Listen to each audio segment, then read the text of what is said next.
Dans le cadre de la célébration de la Journée internationale de l'avortement, le groupe thématique AGNDR entendait Action contre les grossesses non désirées et à risque a initié une rencontre ce mercredi 28 septembre 2022 avec des organisations et structures œuvrant pour les droits à la santé sexuelle et reproductive, notamment le droit à l'avortement au siège du CNDH à Cocody du Plateau Vallon en présence des partenaires stratégiques et techniques dont AIPAS et ONU Femmes. Viviane Kwame est la présidente des jeunes ambassadeurs pour la santé sexuelle et reproductive. On parle d'avortement sécurisé quand le pays a décidé de légaliser l'avortement.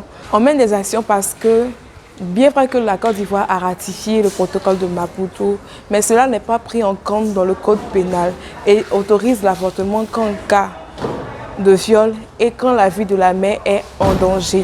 Alors que vu les chiffres que plus de 20 000 femmes perdent la vie à cause des complications liées à l'avortement, on se rend compte que c'est un problème de santé publique. La présidente du groupe thématique AGNDR a pour sa part saisi l'occasion pour montrer les avancées et les défis à l'accès à l'avortement sécurisé en Côte d'Ivoire. Nous sommes une coalition de 30 organisations créées depuis 2019 qui faisons un plaidoyer pour la légalisation de l'avortement sécurisé en Côte d'Ivoire par rapport au protocole de Maputo qui a été ratifié par la Côte d'Ivoire. Jusqu'à présent, la Côte d'Ivoire ne dispose pas de loi sur la santé de la reproduction.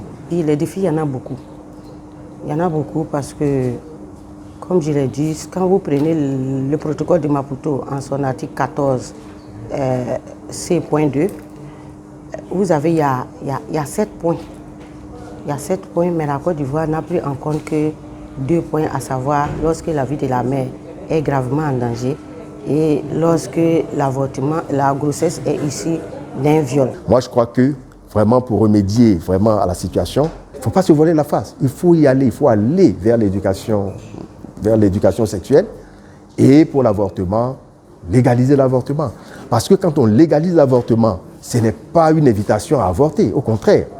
Voilà, on permet, disons, aux femmes de ne pas mourir, disons, de façon, enfin, comme cela se fait actuellement. Selon les résultats des enquêtes de 2018 à 2022 du PMA, 4% des femmes en âge de procréer ont recours à l'avortement chaque année, soit 230 000 avortements par an en Côte d'Ivoire.